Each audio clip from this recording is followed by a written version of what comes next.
What does it mean to be a real warrior in the modern world? Are there still people alive today who live and breathe the warrior life? Men and women who fight with honor, endure pain, and sacrifice themselves for something greater. It's time to meet real warriors. I believe there is a warrior in all of us. Some show it on the outside.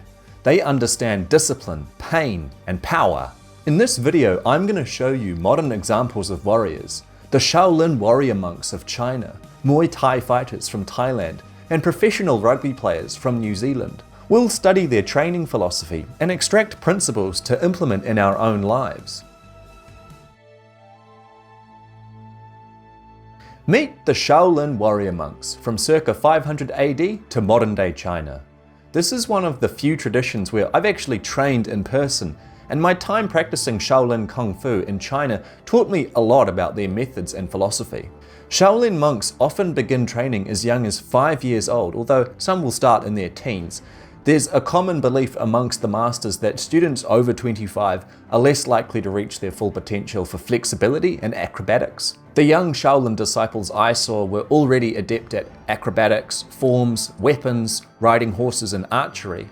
Their training is exhaustive, leaving no stone unturned, often under monastic conditions. You rise early. The morning routine usually begins with internal and soft Kung Fu, Qigong, Tai Chi, or meditation, then breakfast, chores or temple duty, and morning training. Morning training typically starts with a run to warm up, followed by Kung Fu basics such as kicking, punching, agility, power, endurance, and forms. After lunch, we had a siesta to recover, then afternoon training. Afternoon training mirrors the morning training, Kung Fu basics, and sometimes Sanda or Chinese kickboxing, which includes sparring as well. Beyond skill, Shaolin also focuses on hardening the body. Hard Qigong involves controlled, repeated impacts to adapt the body to pain and pressure. In some cases, Shaolin warrior monks can condition their limbs to break bricks and stone. Shaolin training is hard.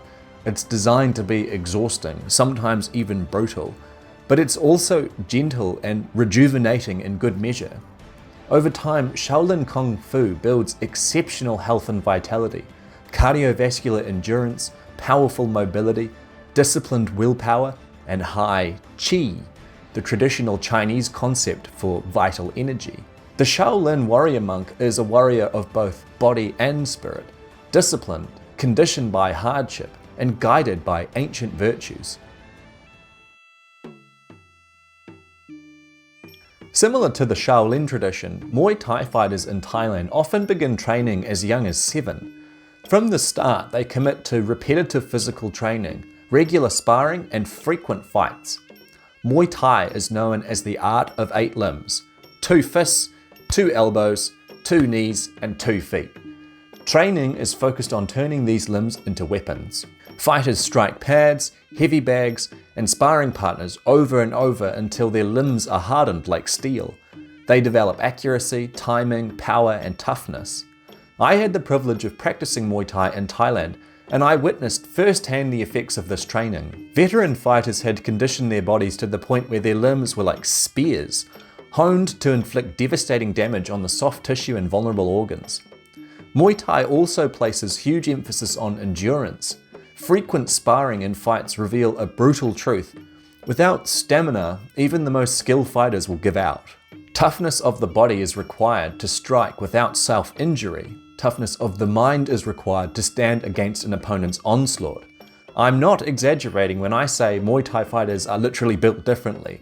Their very tissue adapts to the singular purpose of combat. Muay Thai reveals the warrior not as a symbol, but as a living weapon, disciplined, relentless, and forged by fighting. Rugby players are another modern example of the warrior. They embody key principles of warrior training. First, rugby players are strong. Strength and conditioning is central to the sport, emphasizing both power and durability. Power is force multiplied by velocity. In rugby, that means sprinting, tackling, and scrummaging. The game also demands agility. Players must change direction at speed, evade opponents, and tackle, essentially wrestling and grappling with high momentum. Tackling is a battle of leverage, force, and willpower. Dominating another person in motion while they resist and try to dominate you requires real aggression and real skill. But rugby isn't just physical. There's also spirit in the game. Before each match, the New Zealand All Blacks performed the haka, a traditional Māori war dance performed before a battle to psych up the warriors and intimidate their enemies.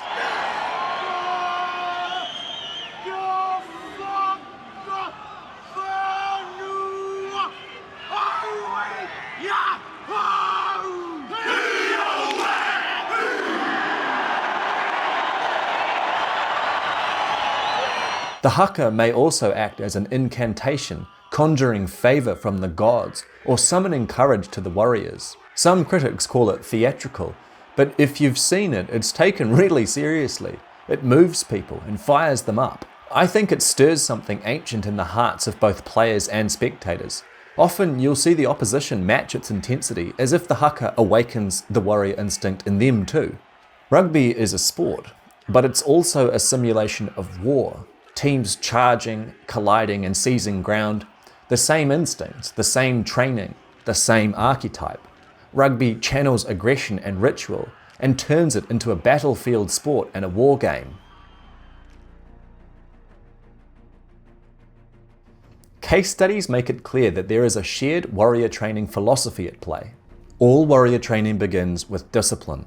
Discipline means becoming a disciple of the warrior archetype, of physical training, and a disciple of a moral code or greater cause. The commitment often begins young. 7 seems to be a common age for children to begin Shaolin Kung FU and Muay Thai. And this was also the same age at which Spartan boys entered the agoge. More on that in episode 4. Why so early? Because complete warrior training requires time and consistency. Discipline is the root of mastery. Without it, talent decays. With it, we move from a lower state to a higher state. Warrior training is multidimensional. It doesn't just build muscle, it builds the whole person.